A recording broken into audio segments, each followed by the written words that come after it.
নমস্কার স্যার। নমস্কার, আমি ডক্টর গৌরব মাঝি এবং আমি একজন নিউরোফিজিওথেরাপিস্ট, অস্টিওপ্যাথ কনসালটেন্ট। আমি দীর্ঘ অনেক বছর ধরে প্র্যাকটিস করছি এবং ডিস্ক প্রোল্যাপস পেশেন্টদের প্রচুর দেখে থাকি। ডিস্ক প্রোল্যাপস কমনলি হচ্ছে খুব কমন পিপলদেরও হতে পারে, আবার যারা খুব বেশি পরিমাণে স্পাইনকে রংলি ইউজ করেন তাদের ক্ষেত্রেও হতে পারে। তো প্রথমেই জেনে দিই যে ডিস্ক প্রোল্যাপসটা কি জিনিস, কি হয় এক্ষেত্রে? দেখুন, ডিস্ক প্রোল্যাপস মানে আমাদের স্পাইনের নর্মাল যে সার্ভাইকাল থেকে শুরু করে আমাদের লাম্বার এবং স্যাক্রাম পর্যন্ত স্পাইনের মাঝখানে কিছু কিছু স্ট্রাকচার আছে, তাকে আমরা ডিস্ক বলি। এই ডিস্কের মধ্যে জেনারেলি কিছু ফ্লুইড থাকে। আমরা যখন বেশি পরিমাণে স্পাইনকে মোবিলাইজ করি, এক্সেসিভ মানে ইটস স্ট্রেংথ, তখন কি হয়, ডিস্কের উপর প্রেশার ক্রিয়েট হয়। আচ্ছা, যেমন আমরা যদি বেশি পরিমাণে সামনে হেভি ওয়েট লিফট করি, আমরা হঠাৎ করে কোনো ইনজিওর্ড হই যেখানে স্পাইনে ডিরেক্টলি গিয়ে লাগছে, সেখানে ডিস্কটা বাইরের দিকে বা জেনারেলি পস্টেরিও সেন্ট্রাল এবং পস্টেরিও ল্যাটারাল এটা মুভ করে বা শিফট করে এবং সেখানে গিয়ে ডিস্কের প্রোল্যাপস হয়, মানে ডিস্কটা বেরিয়ে যায়। That is the disc prolapse. আচ্ছা। তো একটা সাধারণ মানুষ কিভাবে বুঝবেন যে তার ডিস্ক প্রোল্যাপস হয়েছে? কি কি সিমটমস আছে?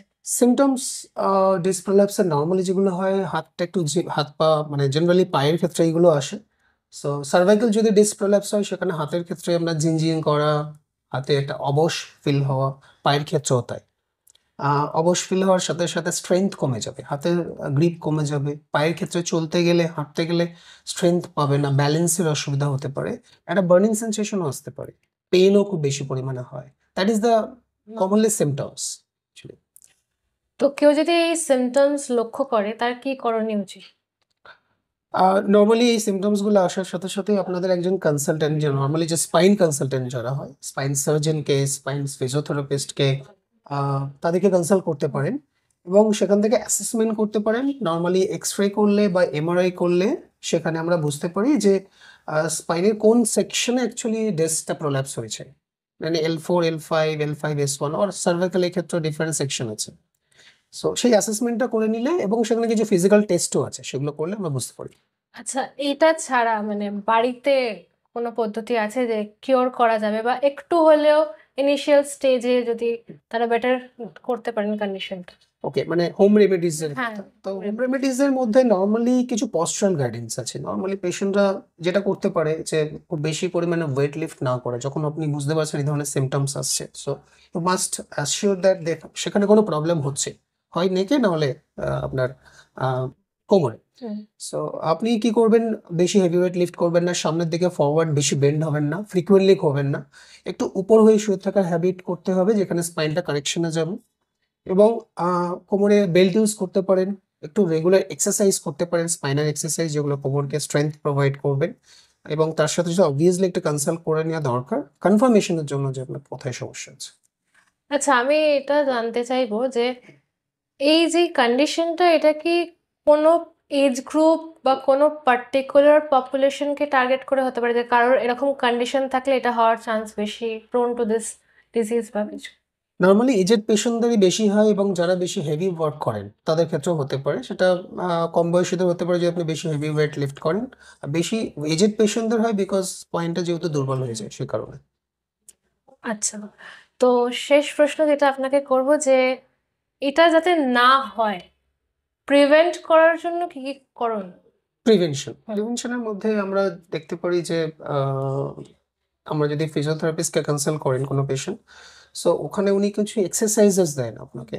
সেই স্পাইনের এক্সারসাইজেসগুলো করলে আপনার স্পাইনের মাসেলসগুলো অনেক স্ট্রং হবে। সো সেখানে কি হবে, আপনার যে নর্মালি ফরওয়ার্ড বেন্ডিংয়ে যে ডিস্ক প্রোল্যাপসের সম্ভাবনাটা কমে যায়। আপনাকে স্ট্রেংথ ট্রেনিং করতে হবে এবং স্পাইনের মাসেলসগুলোকে হেলথ ভালো রাখতে হবে, ডায়েটও ভালো রাখতে হবে এবং আপনার ওভারওয়েট যাতে আপনি না হয়ে যান, আপনার ওয়েটটাকে কন্ট্রোল করা, দ্যাট ইজ। আমার মনে হয় একটা প্রশ্ন আমি খুব পাবো এই ভিডিও থেকে, যে এই কন্ডিশনটা কি পুরোপুরি কিউরেবল? দেখুন, এর গ্রেডের উপর ডিপেন্ড করছে। গ্রেড 1 বা গ্রেড 2 তে যদি ডিস্ক প্রোল্যাপস থাকে, যেখানে ডিস্কটা খুব বেশি হয়তো প্রোল্যাপস হয়নি, সেখানে কিন্তু একে রিসেট করা যায়। ডিফারেন্ট টেকনিক্স আছে সেখানে, এক্সারসাইজ এবং different kind of pen management treatment. পেশেন্টকে অনেকটাই ডেভেলপ করে দেওয়া যায়, 95%-এর উপরে পেশেন্টের সমস্যা কমে যায়। মোর দ্যান 3-4 গ্রেড ক্রস করে গেলে দেয়ার ইজ সাম ডিফিকাল্টিজ। সার্জনকে কনসাল্ট করা উচিত, বা সেখানে হয়তো প্রবলেম কিছুটা থেকে যেতে পারে।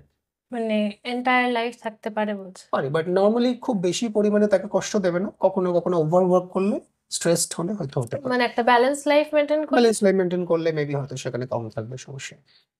তো বন্ধুরা, অনেক কিছুই জানতে পারলাম।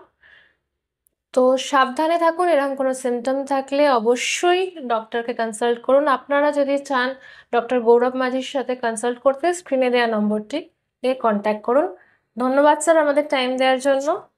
নমস্কার। নমস্কার দর্শক বন্ধুরা, আজকে এই পর্যন্তই রাখলাম।